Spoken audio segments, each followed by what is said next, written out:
Muy buenas, bienvenidos al banquillo, gracias por estar con nosotros. Hoy vamos a hablar de política, de diálogo, de la posibilidad que tienen en las próximas elecciones fuerzas políticas emergentes, con una dama que tiene muchos años ligada a la política vernácula y con un amplio recorrido en la formación, en la educación, en la familia. Todos estos temas los vamos a desarrollar con la designada presidencial Doris Alejandrina Gutiérrez. Doris, ¿qué tal? Buenas noches. Buenas tardes, bienvenida. ¿Qué tal de inicio de año? Usted que es muy dinámica y muy activa. ¿Qué tal, licenciado Chendo? Pues mira que siempre en acción. Por ejemplo, nosotros tenemos la tradición de hacer el nacimiento tradicional, el nacimiento navideño, con todas las figuritas, demostrando los paisajes, los pastores, la cuna donde nació nuestro Señor Jesucristo, los Reyes Magos, todo eso. Entonces cada año nosotros tratamos de hacer algo diferente, siempre vinculado con la realidad, con las emprendedoras. La mayoría de las cosas que utilizamos en nuestro nacimiento, que uno es afuera de la casa y otro es adentro, son trabajos hechos por nuestras compañeras emprendedoras. Igual manera todos los arreglos, los manteles, las cortinas, todo eso lo elaboran nuestras compañeras, porque nosotros creemos firmemente que el emprendedurismo es una herramienta muy importante y lo vivimos con mi madre, mi abuela. Ellas eran emprendedoras, no tuvieron un título universitario, no fueron a un colegio, mi abuela no sabía leer, en fin. Entonces, Chendo, todos estos recuerdos nos vienen a la mente cuando estamos en estos espacios. Contigo, cuando empezamos de la política, tú también cubrías el Congreso Nacional, y bueno, a veces teníamos ciertos puntos divergentes, pero eso es normal en los seres humanos, que hayan puntos divergentes, pero lo importante es buscar los puntos que nos unen y no los que nos separan. Así que gracias por invitarme a este importante programa El Banquillo. Yo lo veo muy seguido, no te digo que todos los días porque te mentiría, pero sí estoy pendiente de las personas a las que entrevistas y sobre todo los argumentos que plantean. Uno tiene que ser siempre observador de todos estos asuntos que tratas en tu programa El Banquillo, que por cierto ya tiene bastantes años. Y es que aquí, Doris Alejandrina, hay un elemento que quizás la clase política de nuestro país lo ha perdido, y es el que ya no estamos escuchando. Así mismo, definitivamente que sí. Y cuando tú te referías a educación y todo eso, precisamente uno de los temas que me caló mucho en mi formación como docente y después en mi trabajo en las escuelas normales y también con los campesinos fue precisamente la teoría educativa de Pablo Freire, que Pablo Freire planteaba la educación como práctica de la libertad, no la educación como práctica del esclavismo, no la educación como parte del autoritarismo, no la educación como parte del verticalismo, sino que Pablo Freire hablaba precisamente de que la principal herramienta para una educación liberadora es el diálogo, y es lo que más nos falta en esta sociedad, en el mundo actual. Hace falta diálogo en la familia, hace falta diálogo en la escuela, en el barrio, en la colonia, en las organizaciones, en las iglesias. Y ahora peor, con esos benditos celulares que todo el mundo solo pasa, mira, y nosotros también, no te voy a decir que yo no. Nosotros también, vos llegas a una casa, hay una reunión, todo el mundo está viendo el celular. Entonces yo estaba pensando que en todas las casas, cuando uno quisiera platicar, debería tener un estantito para que cada uno pusiera su celular por lo menos unos 15 minutos. Y no hay familias, Doris, que ya acostumbran este tipo de hechos. Así es. De no permitir, cuando se va a cierto tipo de actividades, de estar con el móvil porque distrae, y me llama poderosamente la atención que esto es muy común observarlo en personas ya adultas. Y claro que quizás los que son más jóvenes no entienden de ello, pero eso se ha ido comiendo a la sociedad en los últimos días. Y en tu caso como educadora, como una mujer que por años enseñó y formó, es un buen punto rescatarlo.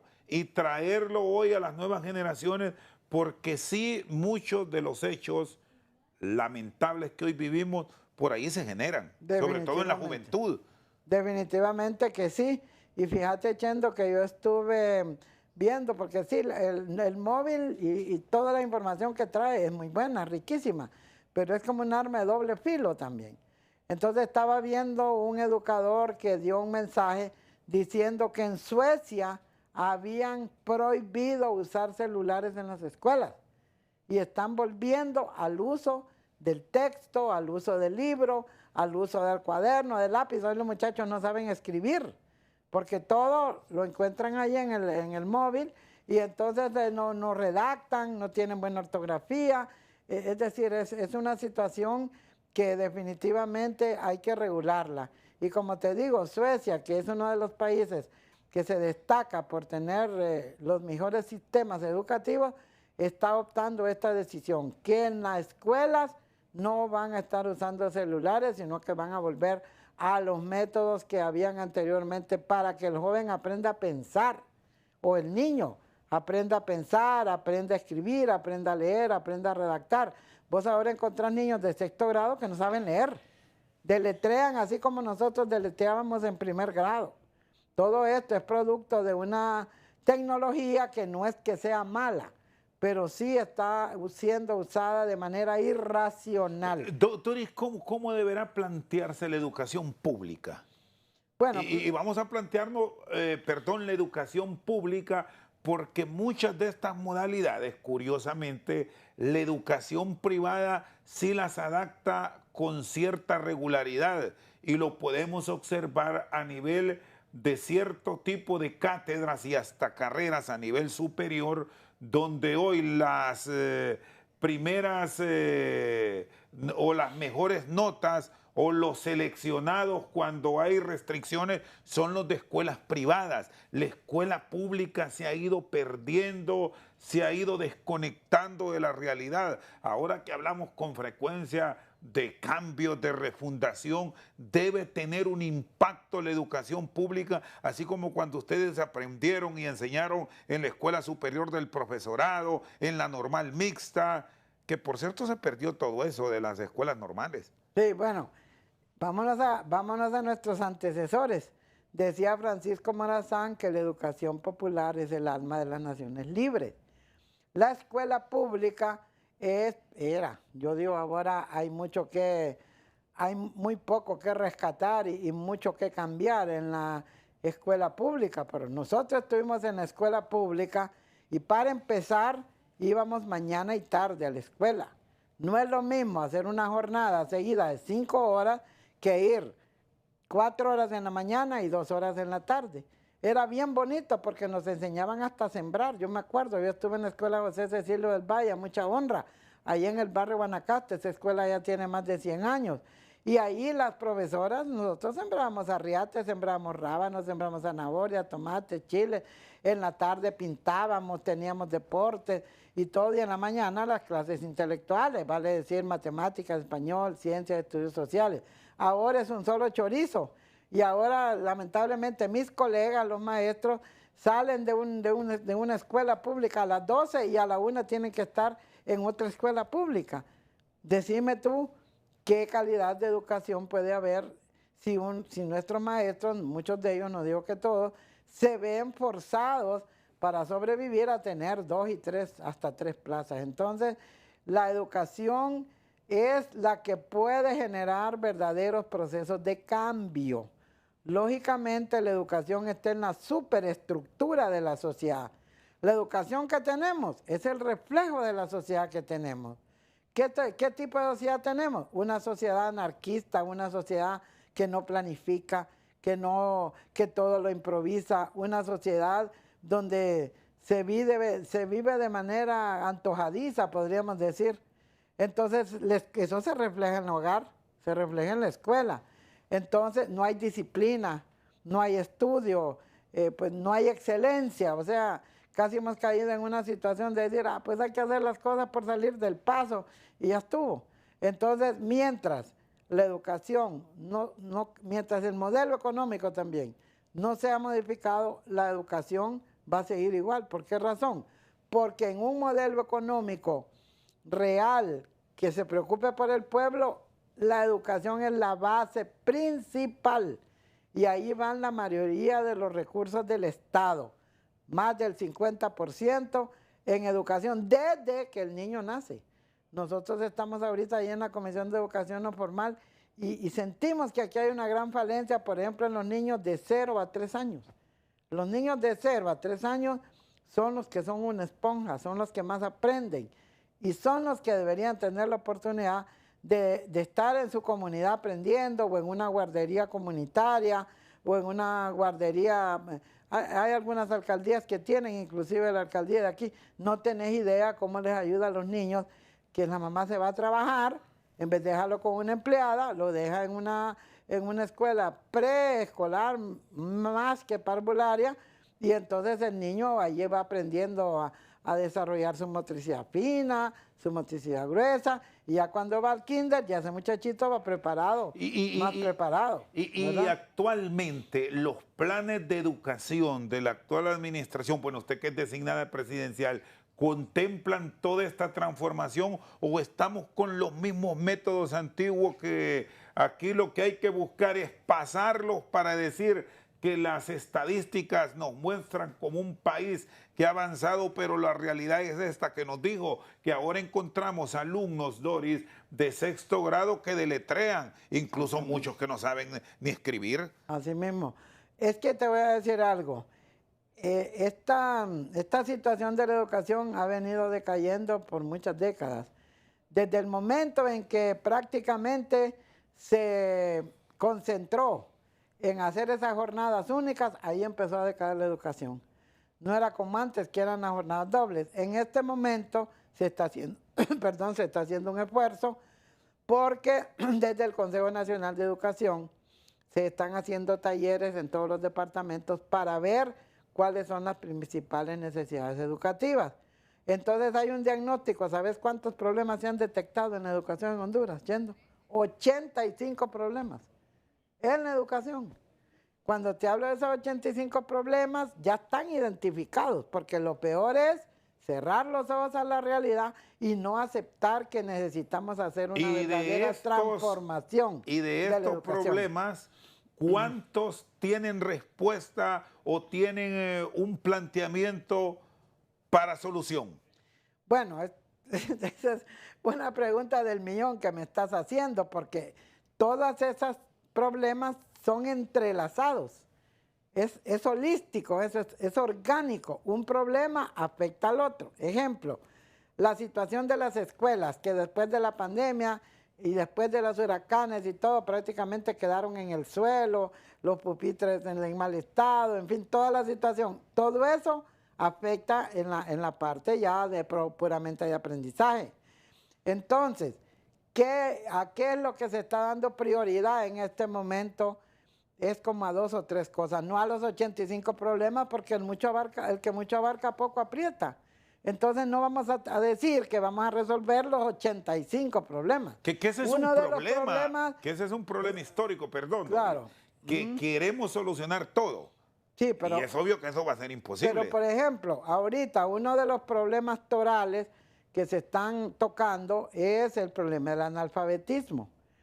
Y en ese sentido se está haciendo una acción muy concreta en los municipios más pobres y con mayores niveles de alfabetización en Honduras.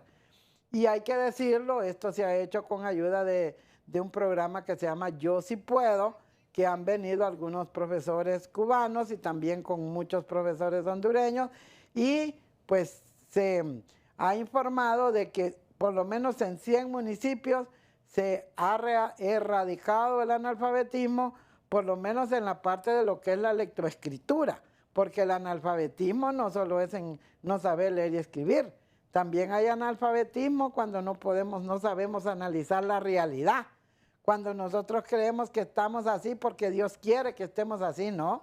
Dios no quiere que estemos en una situación de miseria, de pobreza. Dios no quiere que estemos en acciones muy duras para el país, como todo lo que nos ha ocurrido con la corrupción y todo esto, sino que por el contrario, la palabra de Dios es clara. Cuando dice, ¿verdad?, que primero que hay que trabajar, segundo que hay que ser honesto, transparente. Son valores muy importantes que los hemos perdido. Entonces, por lo menos ahorita también se hizo un esfuerzo que nunca se había hecho, y es que se descentralizaron los fondos para reparación de escuelas en las alcaldías. Entonces, ¿qué es la ventaja de esto? Que por lo menos el alcalde está más cerca de los problemas. Yo fui regidora. Cuando uno está en el Congreso, uno anda de veces como en la luna.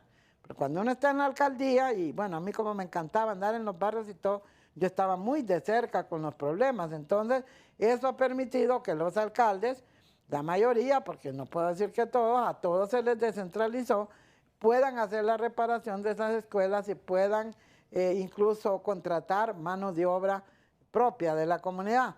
Eso en la parte de lo que es la infraestructura. Y luego también se está trabajando en un nuevo currículum educativo en base a las necesidades y problemas de las comunidades. Por esa razón, están desarrollando algunos proyectos pilotos en los temas, por ejemplo, de que los bachilleratos sean más prácticos, que hayan en agricultura, en caficultura, por ejemplo, en los lugares donde se produce café, en horticultura y en otro tipo de desarrollo de conocimientos, habilidades y destrezas para que el joven pueda trabajar y aprenda a trabajar desde que está en el colegio. Porque eso es otra cosa que nosotros hemos creído, que la educación solo es aprenderse de memoria los textos, las leyes y todo. No, la verdadera educación es la que llega a la acción. Educar es actuar, educar no es repetir, no es hablar, ni tan siquiera educación es de una u otra manera solo leer y leer, no. La educación significa cambio de conducta. Si no hay cambio de conducta, no podemos decir que hay un proceso educativo. Muy bien, Doris Alejandrina Gutiérrez, designada presidencial, con nosotros al banquillo. Pausa, ya regresamos. Seguimos al banquillo con la designada presidencial Doris Alejandrina Gutiérrez. Es abogada, es administradora educativa, administradora pública.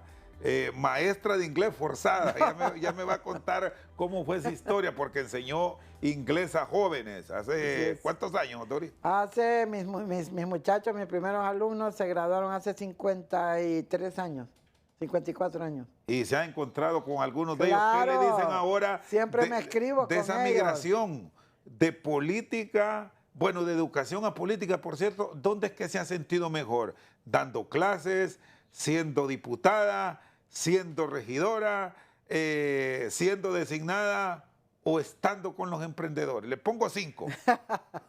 Bueno, Chendo, la verdad es que a mí me encanta la educación.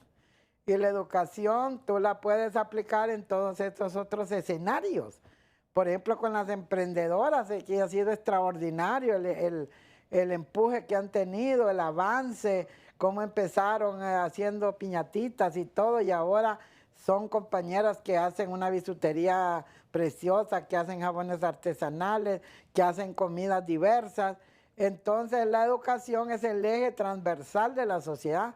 Y por eso cuando yo tuve mis alumnos en Trinidad Santa Bárbara, yo tenía 20 años, me acababa de graduar de la escuela superior, se llamaba en aquel tiempo, que era excelente, ni comparada ahora con lo que es la Universidad Pedagógica.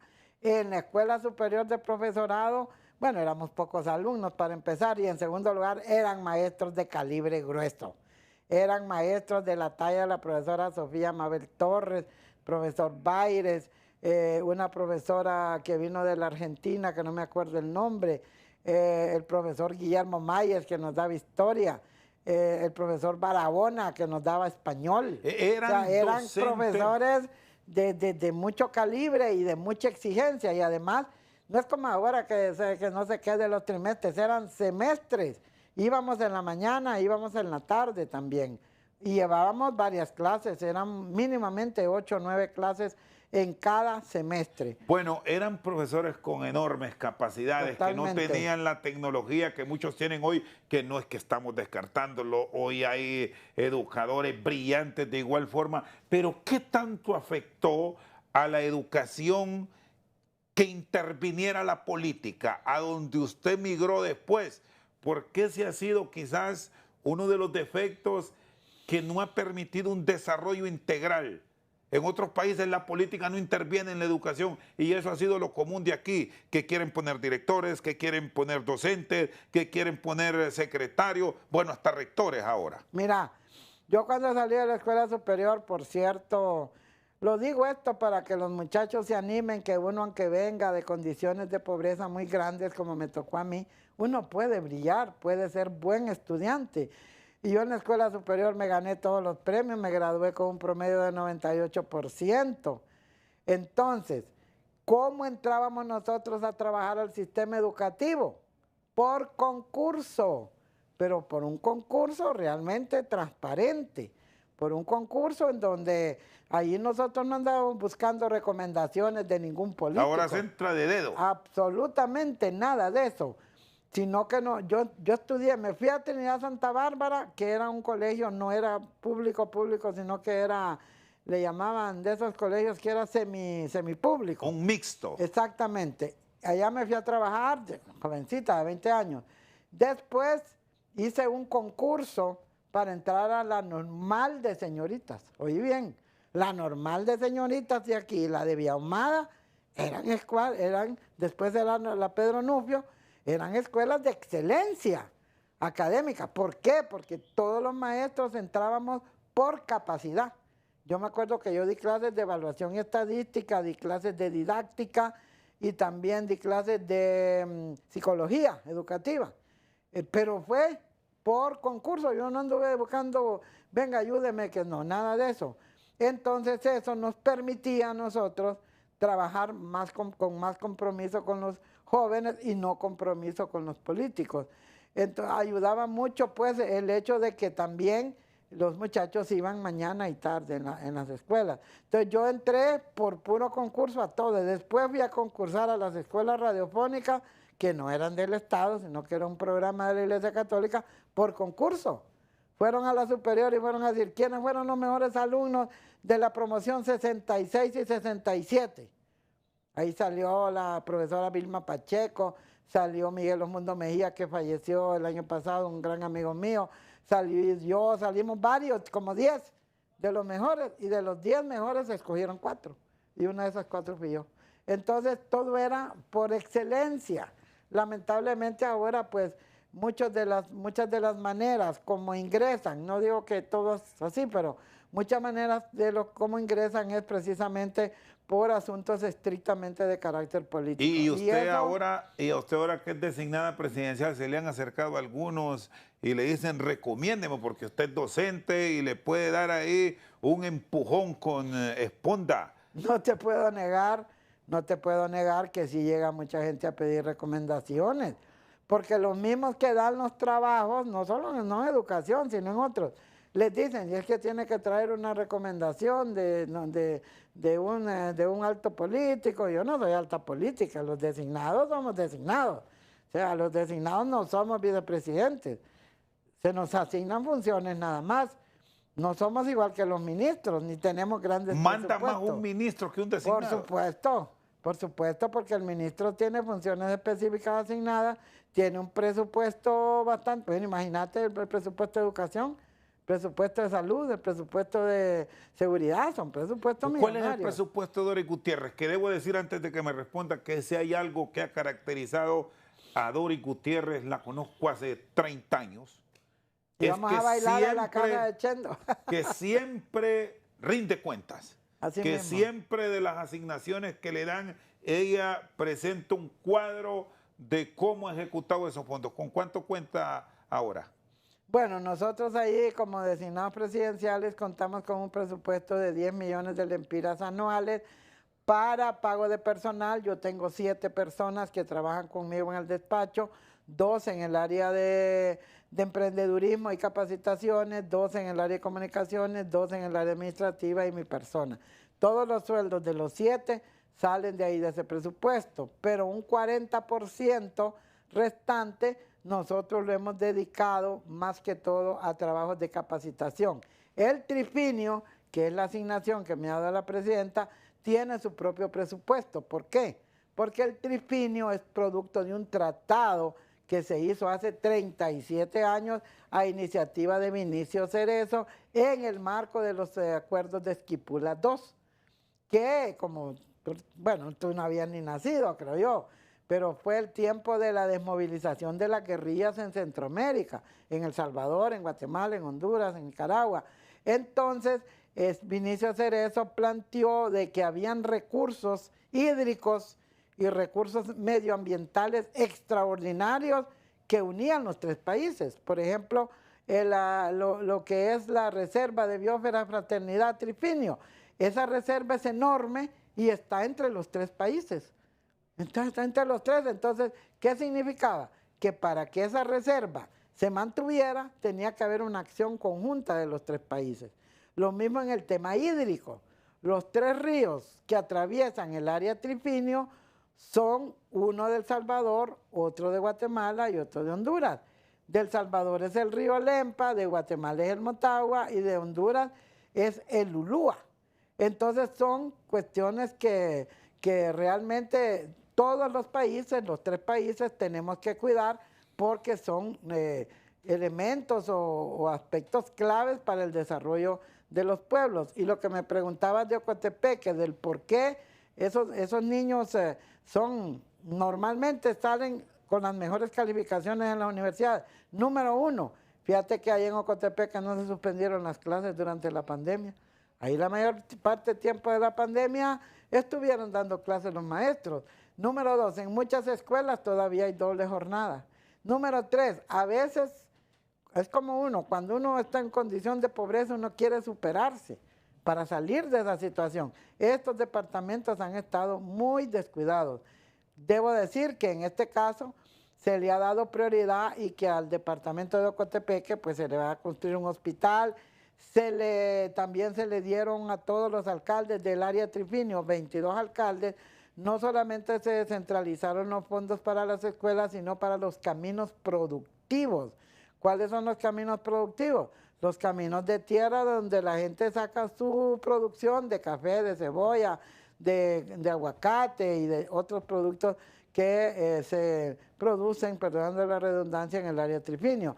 Entonces la población tiene ciertas características diferentes porque tienen un intercambio con El Salvador y con Guatemala. Muchos niños de nosotros y jóvenes van a las universidades de Guatemala y otros de las de Guatemala vienen acá a Honduras. Por ejemplo, en el área de la salud, mucha de la gente de Ocotepeque va a El Salvador, va a Guatemala. Entonces hay una relación. Y no hay tanto problema, no hay trabas, no hay obstáculos. Si asisten, les atienden. No, definitivamente que sí. Claro, si van a un hospital privado, lógicamente que les cobran, ¿verdad? Pero los hospitales públicos tienen acceso y, por ejemplo, en el caso de El Salvador, está muy fácil llegar porque todas las calles están ¿Quién ha desarrollado mejor los espacios fronterizos? Sabemos de las dificultades de Honduras, que ha sido histórico, que no ha ido bien. Pero El Salvador y Guatemala, ¿cómo están, Dori? Bueno, creo que el que tiene más ventaja es El Salvador. ¿Por qué razón? Número uno, es el territorio más pequeño. Número dos, es un territorio bastante plano, no como Guatemala y Honduras, que esas montañas de nosotros son una belleza, pero para construir carreteras y para todo eso hay que hacer grandes inversiones. Nosotros tenemos nada menos que el Huizayote, que es una cosa extraordinaria, y también somos los que tenemos más reservas forestales y más reservas naturales. Honduras, fíjate que yo digo, es una gran suerte, pero a la vez ya para el tema de la infraestructura sale bastante caro. El Salvador es más pequeño y además de eso, favorece, digamos, ahora que está el presidente Bukele, le ha dado prioridad número uno al tema de la infraestructura, de la educación, bibliotecas enormes y todo eso. Guatemala y nosotros estamos más o menos al mismo nivel. Yo siento que ahorita en el Trifinio hemos avanzado un poco más nosotros. Ahora tomó posesión una compañera que se llama Kerin Herrera. Ella es la vicepresidenta, es una mujer académica, es una bióloga. Entonces el Trifinio, con la presencia de Kerin, más la presencia de Félix Félix Ulloa, que es el vicepresidente, que ahorita no está en funciones porque en El Salvador los que van a elecciones tienen que dejar el cargo durante 3 meses antes y 4 meses después. Entonces, pero el vicepresidente de El Salvador tienen otra ventaja ellos, que ellos andan haciendo relaciones bilaterales. A nosotros nos cuesta más un poco. Nosotros tenemos más centralizado el sistema.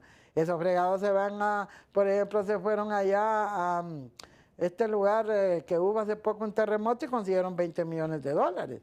Nosotros no nos hemos atrevido todavía, no nos hemos atrevido a hacer ese tipo de gestiones. Ellos van y se metieron con los chinos y todo, y ahí les han hecho un montón de obras. Entonces ellos son como más audaces. Siempre han sido mucho más chispas los salvadoreños. ¿Qué debemos copiar de este modelo para traerlo a Honduras, con las diferencias que hay? Porque ya que me menciona eso, tenía la administración plena de El Salvador, Nayib Bukele logró que en El Salvador estuviera el emir de Qatar, el jeque Al-Thani. Sí. Un hombre que es de los más poderosos del mundo y ahí estuvo en El Salvador. Y de seguro algo consiguieron. Porque el simple hecho de tenerlo presente en su tierra ya dice mucho de cómo maneja las relaciones Bukele. Sí, y ellos manejan mucha relación bilateral, aún con países que, pues que digamos no son de la misma línea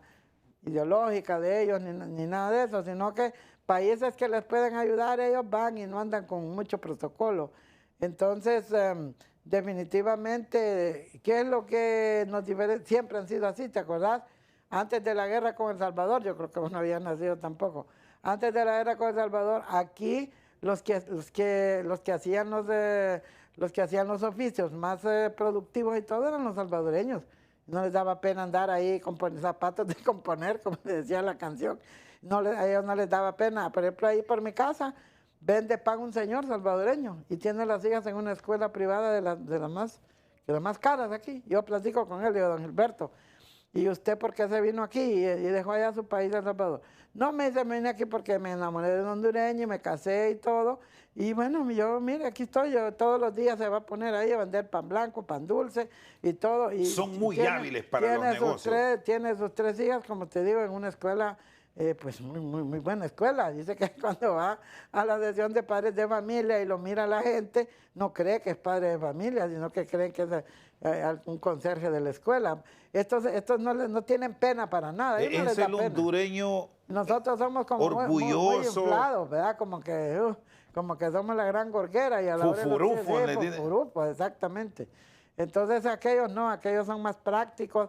¿Será que por la misma naturaleza de su territorio, que es más pequeño, entonces ellos le sacan el jugo a todo? ¿Le gusta a usted esa relación con los salvadoreños? ¿Y qué encuentra del otro lado con los guatemaltecos? Que por cierto, esta semana, el domingo, casi madrugada del lunes, ha tomado posesión Bernardo Arévalo. Ya tiene esa cercanía para fortalecer esta unidad del famoso Triángulo Norte.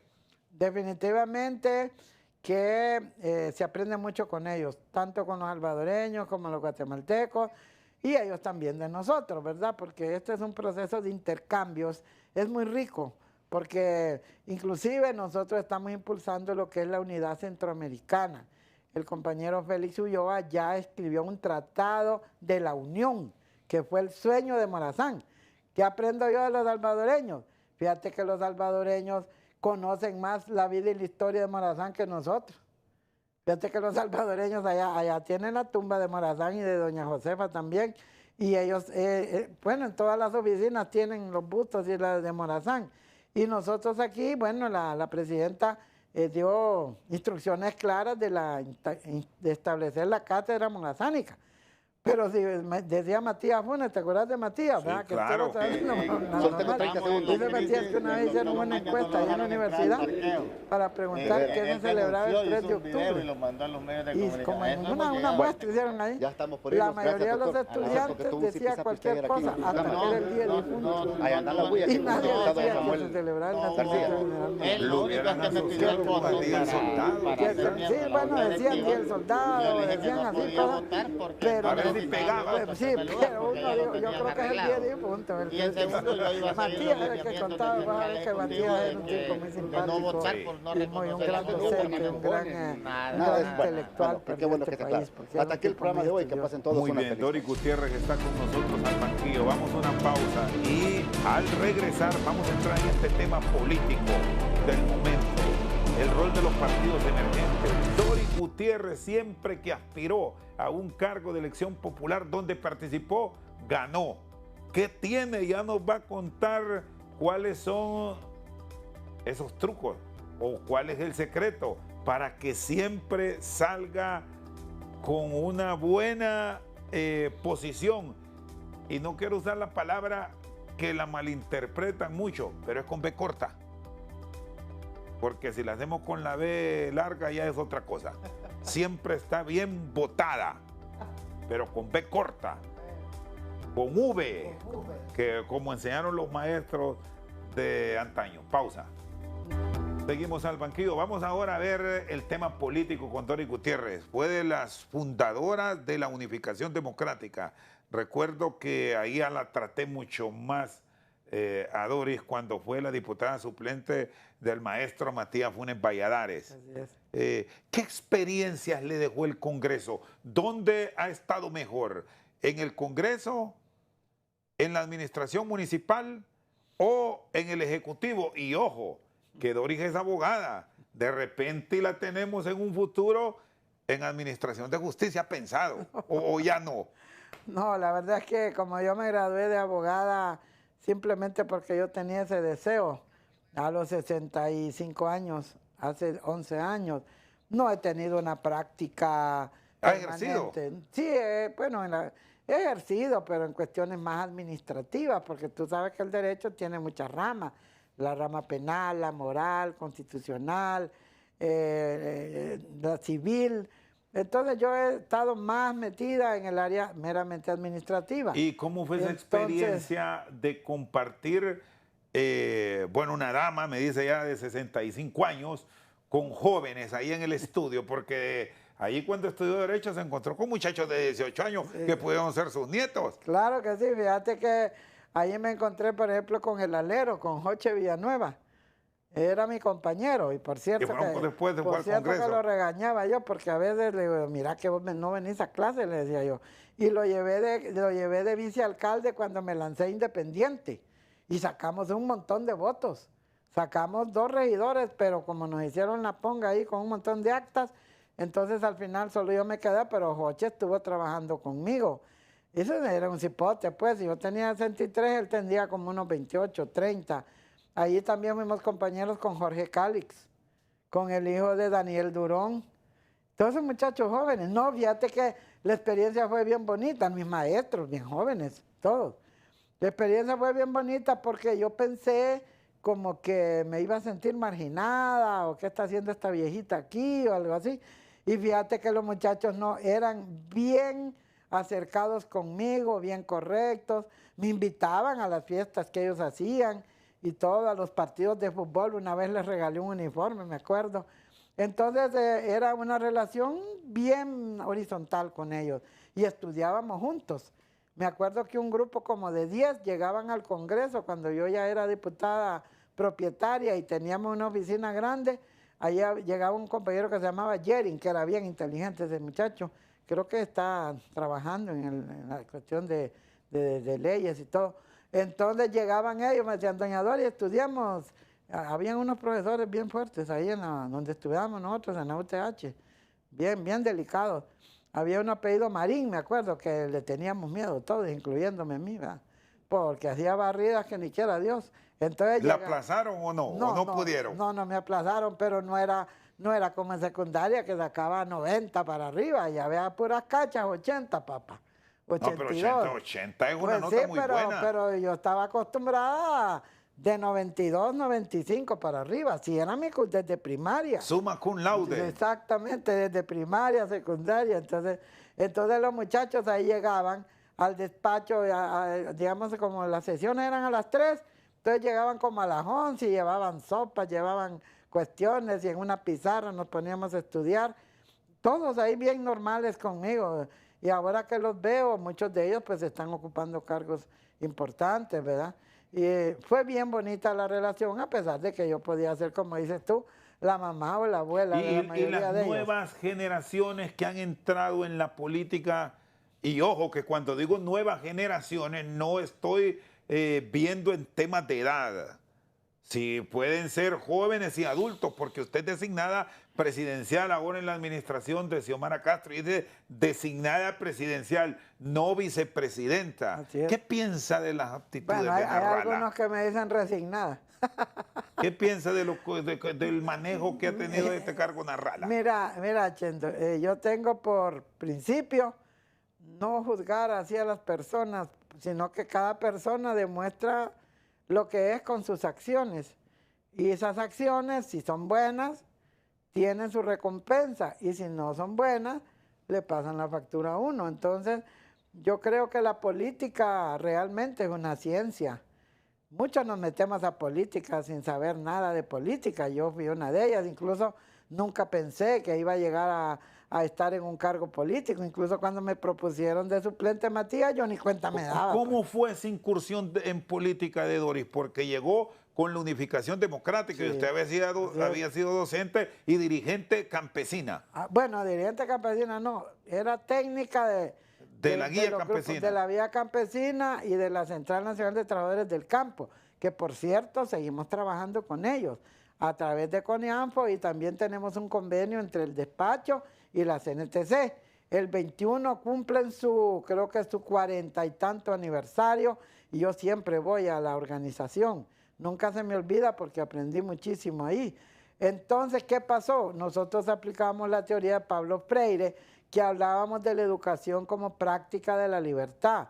Hablábamos de la conciencia ingenua, de la conciencia crítica y de la conciencia política. Entonces decía Pablo Freire que el mayor nivel a que puede aspirar cualquier persona es a la conciencia política, pero no entendida como nosotros lo entendemos aquí, como partido político, sino que la conciencia política, decía Pablo Freire, es la capacidad de la persona para cambiar el orden de cosas injusto, inequitativo y que no es igualitario. Y ahora, a propósito de conciencia política, usted que estuvo por varios años en el Congreso Nacional como suplente y luego como diputada propietaria, acostumbrada al debate y al debate sano, al constructivo, sin entrar en la diatriba y en la crítica que se volvió común ahora, y lo observamos con esa parálisis legislativa que a Dios gracias en esta semana se volvió a tomar esa ruta de entendimiento, aun y cuando se señala y se les dicen vendidos, etcétera, a los que entraron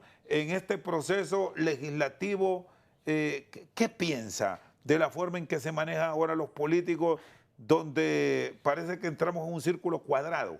Bueno, ojo a eso, en un círculo cuadrado. Yo pienso estoy convencida que la política es una ciencia, que la política es el arte de poder aplicar espacios de poder, perdonando la redundancia, no para un beneficio personal, sino para beneficio de quienes te nombraron.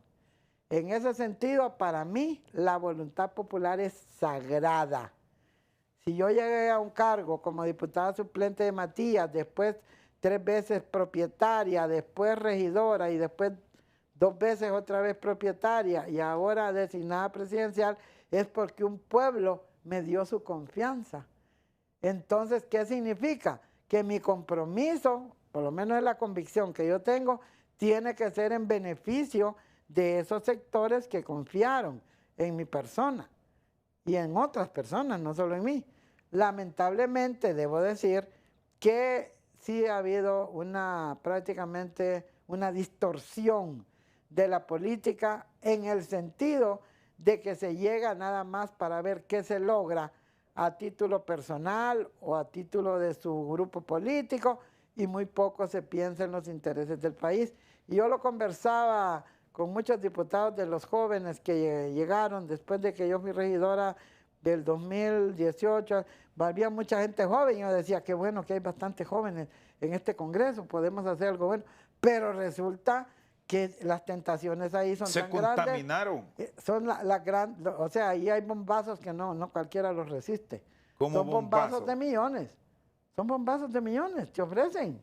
Te ofrecen para nombramiento de la corte, te ofrecen para... A mí nunca lo hicieron, pero yo sí sabía, porque los mismos compañeros me comentaban, de que directamente les decían, te damos tanto por el voto. Un bombazo para la Corte Suprema, ¿cuánto costaba? Mira, es que ahí era dependiendo del calibre del voto, porque, bueno, ellos comentaban ahí, yo no vi pero comentaban ahí que a unos eran arriba de 20. 20 millones. Arriba de 20. Solo por votar por una planilla. Bueno, es que lo que pasa es que votar por una planilla significaba asegurar un montón de intereses. Entonces eso, ellos decían, hay que invertir para esto. Espero que ahora no se esté dando esa situación, no puedo decirlo con propiedad, porque no estoy adentro, pero sí lo puedo decir con propiedad cuando estuve adentro, porque los mismos compañeros nos contaban a nosotros. Como te digo, en mi caso personal no, porque... Normalmente, bueno, y pasó, y debemos decir, si hay un partido que se mantuvo impenetrable, fue la UD. Bueno, al final... al final sí cambió, pero hablo de esa UD que mostró figuras de la talla de Matías Funes. Sí, lógicamente. Éramos compañeros bastante buenos. El mismo Ahí Pino, estaba... socialdemócrata, que tuvo, bueno, usted estuvo también en cargos de elección popular con el Pino. Así mismo. Nosotros entramos en lo que se llama Plataforma Compromiso con Honduras, no como Pino, sino como grupo de movimiento Lucha con Dignidad. Pero después sí asumimos la ideología del Pino. Yo creo en el socialismo democrático. Bueno, los marxistas dicen que no sé qué, que es derecha, que esto y que lo otro. Como dijo el Papa Francisco, tanto la derecha como la izquierda tienen la misma misión. ¿Cuál es la misión? Pues hombre, buscar la paz, la justicia, la igualdad, el derecho de todos los ciudadanos y ciudadanas. Entonces, definitivamente la ideología la podemos tener en la memoria, en los libros, pero la manera práctica de demostrar la ideología es con las acciones. Y si vos llegás a un cargo de elección popular, solo a ver si te dan un carro de lujo, solo a ver, lo primero que preguntás, ¿cuánto gano? ¿Cuánto me dan de viáticos? ¿Qué viaje me van a ofrecer? ¿Qué viaje me van a dar para Pero ahora siempre los hay. Ah, bueno, pero te digo, entonces allí, para mí, se pierde la visión y la misión de lo que es ser representante del pueblo. Porque ahí no se represento yo, no te representas vos, vos representás un pueblo. Por lo tanto, tenés que responder a los intereses de ese pueblo, igual en las alcaldías municipales.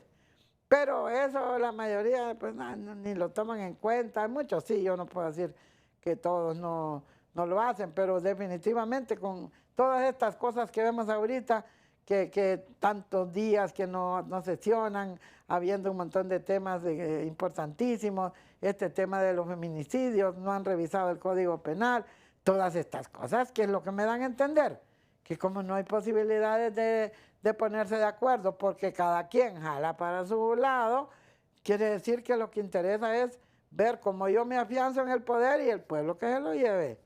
San Quintín. Muy bien, Doris Alejandrina Gutiérrez al banquillo. Pausa, ya regresamos. Seguimos al banquillo con la designada presidencial Doris Gutiérrez. ¿Seguirá en política o ya llegó el momento de apartarse? De elevar anclas.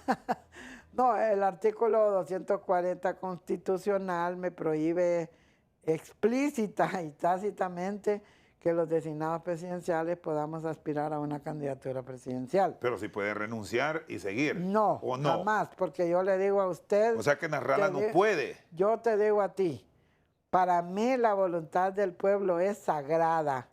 Entonces, yo voy a estar allí porque el pueblo me nombró para que esté ahí. Entonces, no me nombró para que fuera yo a pensar, voy a ver si me puedo volver a reelegir en otro cargo. No me nombraron para eso.